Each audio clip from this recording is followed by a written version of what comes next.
Hi friends, welcome back to my channel. और कैसे हैं आप सब लोग? आई होप सब लोग बहुत अच्छे होंगे। तो गाइस, अगर मेरे चैनल पे नए हो तो लाइक करना, शेयर करना, सब्सक्राइब करना मत भूलना, क्योंकि आपकी ये छोटी छोटी हेल्प बहुत ज़्यादा बड़ी हेल्प होने वाली है।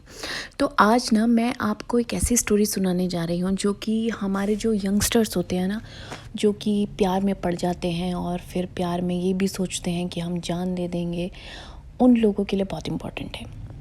तो स्टोरी कुछ इस तरह से शुरू होती है।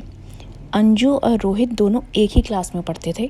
ठीक है, दोनों एक दूसरे को पसंद करते थे। तो क्या हुआ कि बाद में दोनों ने सोचा कि हम शादी करेंगे। लेकिन एक दिन अंजू रोहित से बोलती है कि उसके पेरेंट्स ने तो उसकी शादी कहीं और तय कर दी। तो लड़का अमेरिका में रहता है और उसे भी अपने भविष्य की बहुत टेंशन है, इसलिए उसने भी शादी के लिए हाँ कर दी। अब ये सुन के रोहित को बहुत गहरा एक शौक लगा। उसे लगा कि अब तो लाइफ में कुछ है ही नहीं। उसने बहुत शराब पी और उसने सोचा कि मैं जो है आज तो मैं सुसाइड कर लूँगा। ठीक है, तो उसने एक जगह से कुछ खाने का सामान ख़रीदा और वहाँ से बाइक पे निकल गया। अब ये जो शराब पी के गाड़ी चलाना, आप समझ सकते हैं, इसकी बहुत बड़ी गलती थी। थोड़ी दूर चलने पे ही उसकी बाइक जो है एक खंबे से टकराई और गिर गई। तो तभी वहाँ पे एक मज़दूर आया, उसने उसे उठाया। तो मज़दूर ने क्या किया, उसको उठाया और उसके हाथ में जो भी खाना था ना, उसको लेके खाने लगा। तो अब वो जो खाना था सड़क पे गिरने के बाद गंदा हो गया था, लेकिन तब भी वो खा रहा था। तो उसने उससे पूछा, रोहित ने, कि भाई तुम उससे क्यों ऐसे खा रहे हो? तो मज़दूर ने बोला, क्योंकि वो 3 दिन से भूखा है और उसके पास खाने के लिए कुछ भी नहीं है। तो रोहित ने कहा कि तुमने मुझे जीवन दान दिया, चलो आज मैं तुम्हें खाना खिलाता हूँ। तो दोनों एक ढाबे में जाते हैं खाना खाने के लिए। तो वो लड़का उससे पूछता है कि उसके घर में कौन कौन है। तो वो बताता है मज़दूर कि उसकी बीवी की डेथ हो गई है, वो दिहाड़ी करता है, पर आज उसे कोई काम नहीं मिला तो इसलिए उसके पास खाने के लिए भी कुछ नहीं था। तो वो लड़का रोहित उससे पूछता है कि तुम अपने पत्नी की डेथ के बाद उसको कैसे हैंडल किया तुमने उस दुख को? तो मज़दूर जवाब देता है कि पत्नी की डेथ के बाद उसे बहुत दुख हुआ, लेकिन अब रोने का तो कोई फ़ायदा नहीं था ना। लाइफ और डेथ ये तो लाइफ का एक हिस्सा है। तो अब मज़दूर ने रोहित से पूछा कि उसके घर में कौन कौन है। अब उस लड़के को होश आया कि ये क्या करने वाला था।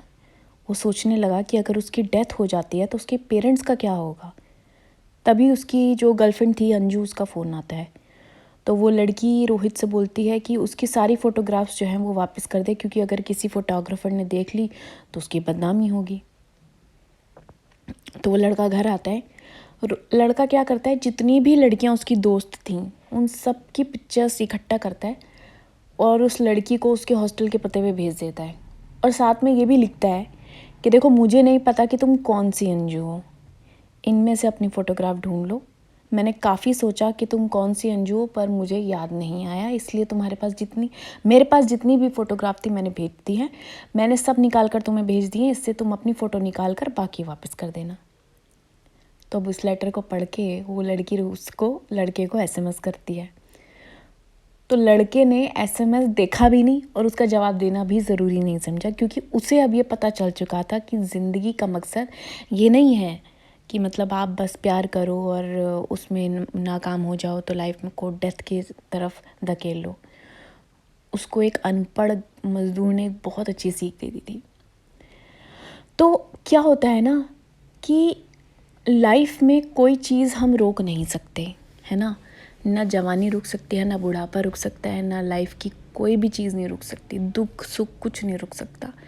इसलिए इनके बारे में सोचना और उदास होना, फिर अपने आप को टेंशन देना बेकार की बात है ना।